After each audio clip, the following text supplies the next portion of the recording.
Hello and welcome to America What the Heck with your host, Karina. I don't know how many of you out there watched the Republican debate last night, but was actually only able to watch the last half. Oops. Thankfully, though, because one of my friends who is a political science major made sure I watched it, and I'm very glad I did, because there are several topics and several events that happened there that made me want to bring up this and make this video. So, off we go. I'd like to start off with their bringing up the subject of the Democratic candidate Hillary Clinton and her husband's indiscretions. You know, I personally am not going to vote for Hillary Clinton. Sorry. You know, there are certain things that she's done that I don't agree with, so I'm not really going to vote for her. I also don't always like her stance on certain things, and I don't like the way that she was doing this thing at the Democratic debate because it looked like she was going to chop someone in half. It was a little scary. More on that topic later. But the fact that one of the Republican candidates brought up her husband's indiscretions while he was president in the White House with that whole scandal I'm sure we all know about, and if you don't, then kiddos, go look it up online. Just click in Bill Clinton scandal. You will find it. There are many videos about joking about it and things like that online. Trust me. But the fact remains, a candidate brought it up. It wasn't anything to do with what the mediator had said, and the mediator himself, or herself, I don't remember which one it was, none of them brought it up. They themselves actually said, wait, isn't there that saying, don't blame the actions of the husband on the wife. Don't blame the wife for whatever the husband did. You know, if I got married in the future and I was dating a guy who went and, I don't know, shot someone, I hope to God that doesn't happen, but hey, it's not my fault. I didn't go and be like, go shoot him. Then it'd be my fault. But she did not go and tell him to have those indiscretions. She did not do that. It's not fair to blame this whole thing when we're talking about political issues. We're talking about raising the minimum wage. We're talking about the insanity over in North Korea, over in the Middle East. I mean, for Pete's sake, it looks like North Korea is trying to build a rocket, or at least some sort of missile, and we're worried about, Hillary Clinton, blah, blah, blah. And yes, I agree, she's a little scary sometimes. I have my own personal feelings. I'm not going to vote for Hillary Clinton, and I think you should really watch the Democratic debate that was up recently. And it was rather funny, actually, when you think about it. But she looked like she was going to chop someone in half, the way that she was very direct in everything she said with the chopping hands. Very, very direct.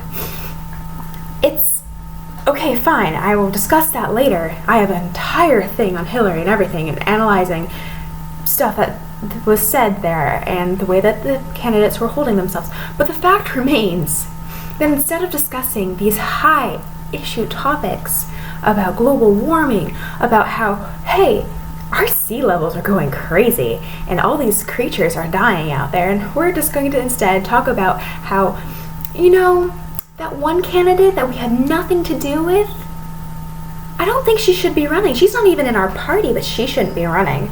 No. Get it out of your head. Get it out of your freaking head and go deal with global warming, deal with the minimum wage, trying to raise that, deal with the fact that colleges are now costing an extreme amount, far more than they have before, and people are living in debt, dying essentially in debt because of these college costs. I'm a college kid myself. I'm a junior, credit-wise. It's a scary world. To me, it's terrifying that I might be in debt to this school for many, many more years, and I won't be able to pay it off because it's so expensive. I still have more years ahead of me because I'm considering going into a master's program. So the fact that they're bashing on Hillary, a Democratic candidate, when this is a Republican debate, makes me want to just go up on stage and shake them and go, shut up. Focus on the issues at hand. Don't go rambling off on some thing about, oh, Hillary's wearing red, she's terrifying. No. Focus on what you need to. Focus on actually getting the topics done, everything done. What will you do as Commander-in-Chief if Russia comes in? Oh, look at this, the doctor up there, the neurosurgeon. I just about started laughing. We'll bring the tanks and we'll put in a fleet there. Yes. Tanks and cannons. No. It's going to be hard and it's going to be terrifying. Also, one huge thing that kind of irritated me. We have to protect Estonia and Latvia. Latvia? Yes, Latvia. Geography, child. Thank you for at least knowing where it is. But then he started rambling about the Ukraine, and I was like, that's south. No, stop. If you're focusing on Estonia, focus on Estonia and Latvia and Lithuania. Focus on those three. In the Baltic Sea region, yes, we might have to go in and bring more forces in. And, bashing on the current president, Barack Obama, that's not really going to help you. Oh yes, let's bash on him and that'll really help us. No, people don't like that. People are like, okay, great, you're bashing on the current president. How is that anything to do with this topic at all? It's as if they're taking the topic, they're like, okay, you want to talk about this topic? Cool, I'm going to distract you. So I don't have to answer that question, but you'll still remember me. You'll still remember me. I think that's what their basis is, but it's ridiculous. And I apologize, I've been ranting about this for about 7 minutes now. And now I'm going to move on to the Democratic debate that was earlier. There's certain things about this. In the Democratic debate, there were 2 men, 1 woman, Sanders and O'Malley and Clinton.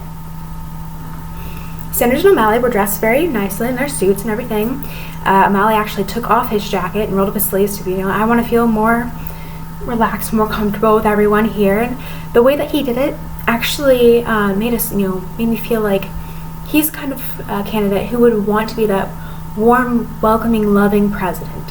And actually his body language, he was kind of doing this, and he did the fig leaf thing, which I will demonstrate in a little bit just because it was so funny, and that's something you don't do on speeches. You really should not, actually I'm going to do it now, just because it's so funny to me that he did this, because it's called the fig leaf pose, or stance, and he just stood there like this. Hands over the privates, because no one must see. It was amusing, because you don't do this. If anyone has ever taken a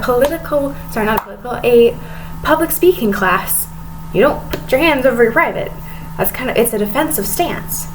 But other than that, he was kind of a warm, welcoming character. Bernie Sanders, I do like Sanders, he actually released his medical statements earlier this week because he was so concerned about people like, oh, he's too old, blah, blah, blah. No, shut up. But he was doing this in his chair when he was listening. And I understand the back hurts and everything like that, but the way that he was doing it, it made him look more like the only thing I could think of was a tortoise. Instead, if you have the posture like this shows confidence, this shows goodness, this shows I'm prepared to do this. And his hands, while he was doing this, it wasn't as sharp as Hillary's. Hillary's looked like I was going to chop you in half. Instead, it's doing this. Yes, to emphasize your effect. But instead of coming at you, I'm going to chop you in half. Yes. On Hillary, the men were wearing blue suits. Very nice, very formal. Blue is a very welcoming color. It's a very trusting color. She was wearing a spot-on red, which made her jump out. You wanted to look at her. So that's a good thing. However, red also shows anger. It's a kind of I'm in charge and fear me. It's good in certain circumstances, like if you're out on a date or if you're trying to catch the eye of that guy over at the other bar. Hey, you're cute. But combined with her karate hands was a little terrifying. And honestly, for the people who were watching, I heard the commentary with like my classmates. We were talking about this. It was scary. One person even said that it reminded me of their mother when they were angry and they didn't want to vote for her because she was doing this. And if you don't understand my contract, I'm going to keep doing this. So she came across as a little too harsh. So in all, the Republican debate made me want to reconsider what party I was in, and the Democratic debate made me want to laugh and also reconsider what party I was in, because I actually am impartial. I'm not part of it. So this concludes the America What the Heck. I'm going to leave you with one thing, with my little subsection, thing in there. In Virginia today, it was 41 degrees in Fredericksburg, and it started snowing. Virginia, what the heck? So thank you for watching, and I apologize if you don't like my rambling. If you don't, cool. If you do, sweet. Like it and subscribe, please. So this concludes America, what the heck?